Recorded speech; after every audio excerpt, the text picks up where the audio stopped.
شادیانے بجا رہے ہیں کہ اسٹاک ایکسچینج اس نے 1 لاکھ کی نفسیاتی حد کو عبور کر لیا. بھائی وہ 2 لاکھ کی حد عبور کر لے. کیا انڈسٹریلائزیشن آگے بڑھ رہی ہے؟ کیا ہماری بجلی کے بل کم ہو گئے؟ کیا ڈالر ویلیو میں کوئی 30-35% کمی آ گئی؟ کیا سونے کی قیمت کم ہو گئی؟ کیا کھانے پینے کی چیزوں کی قیمت کم ہو گئی؟ کیا پیٹرول کی قیمت کم ہو گئی؟ کیا اس کی لیوی آپ نے ختم کر دی؟ کیا تنخواہ دار لوگوں کا جو ٹیکس تھا اس کا سلیب بدل دیے، کم کر دیا؟ کوئی ایک پیرامیٹر ایسا نہیں ہے کہ جس کی بنیاد پر ہم کہیں کہ پاکستان کی معیشت بہتر ہو رہی ہے. یہ سٹے کی مارکیٹیں ہوتی ہیں، سب جانتے ہیں اس بات کو، اور ان سٹے کی مارکیٹوں کی بنیاد پر آپ جھوٹ بولیں قوم سے کہ ہماری معیشت صحیح ہو گئی ہے. جو نااہل لوگ ہوتے ہیں وہ تو ان پریزنٹیشنوں سے مروب ہو جاتے ہیں، اعداد و شمار سے، اور پھر سب کو لیکچر بھی دینا شروع کر دیتے ہیں سامنے بٹھا کر، کاروباری لوگوں کو بھی. لیکن جن کو ذرا سا بھی شعور ہوتا ہے پاکستان کی معیشت کا اور حالات کا، یہ سارے حالات جو ہے وہ ایک دوسرے کے ساتھ جڑے ہوئے ہوتے ہیں. سیاسی حالات، معاشی حالات، لوگوں کی تمام تر جو ہے وہ تعلیمی حالات. کیا آپ نے ترقی کی ہے تعلیم میں؟ ادارے بیچ کے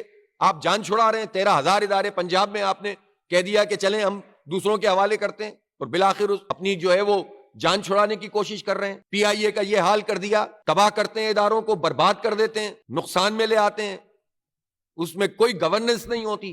اور پھر اس کے بعد جب وہ برباد ہو جاتے ہیں تو بولی لگاتے ہیں، اور بولی لگاتے ہیں تو کوئی بولی لگانے والا نہیں ہوتا، اور پھر خود ہی اونے پونے چند لوگ مل کر خریدنے کی کوششیں کرتے ہیں. یہی حال انہوں نے اسٹیم مل کا کیا. 2008 میں پروفیٹیبل ادارہ تھا، اور آج دیکھیں وہ بند پڑی ہوئی ہے. پہلے اس کی گیس کی قیمت بڑھاؤ، پھر اس کی گیس کی سپلائی ختم کر دو. ملینز میں تنخواہیں لینے والوں کو لا کر بٹھایا ہوا ہے، چھوٹے ملازمین کو فارغ کرتے ہیں، بڑے بڑے مگرمچھ لا کر بٹھا دیتے ہیں. فیکٹری چل نہیں رہی ہے، تنخواہیں ان کی چل رہی ہیں، اور پھر کہتے ہیں کہ ادارہ تباہ ہو رہا ہے، یہ اسٹیٹ اونڈ انٹرپرائزز ہیں، یہ ہمارے اوپر معیشت پہ بوجھ ہیں.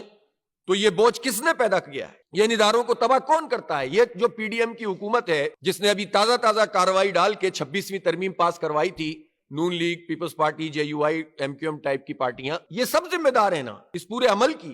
جو کچھ ہو رہا ہے، جو معیشت تباہ ہو رہی ہے، اور پھر اس کے بعد لوٹ سے لگاتے رہو. گیس کا بحران اس وقت موجود ہے. آئی پی پی سے اگر کچھ معاہدے ہوئے ہیں، وہ بھی ایک دباؤ ڈالا، تحریک چلائی، محنت کی، دھرنے دیے، تب جا کر آپ نے بات شروع کی. ورنہ تو آپ کہتے تھے آئی پی پی سے بات ہی نہیں ہو سکتی، انٹرنیشنل کورٹ میں چلے جائیں گے. غلط بیانی سے کام لیتے تھے.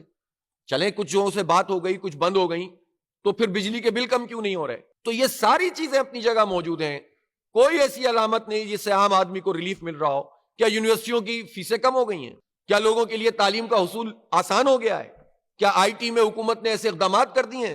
صرف سمبولک اقدامات کیے جاتے ہیں، دکھاوے کی چیزیں. چند لیپ ٹاپ بانٹ دو، 2-3 اداروں کا افتتاح کر دو، اور کہہ دو کہ ہم نے آئی ٹی میں جو ہے وہ بہت تیر مار لیا ہے.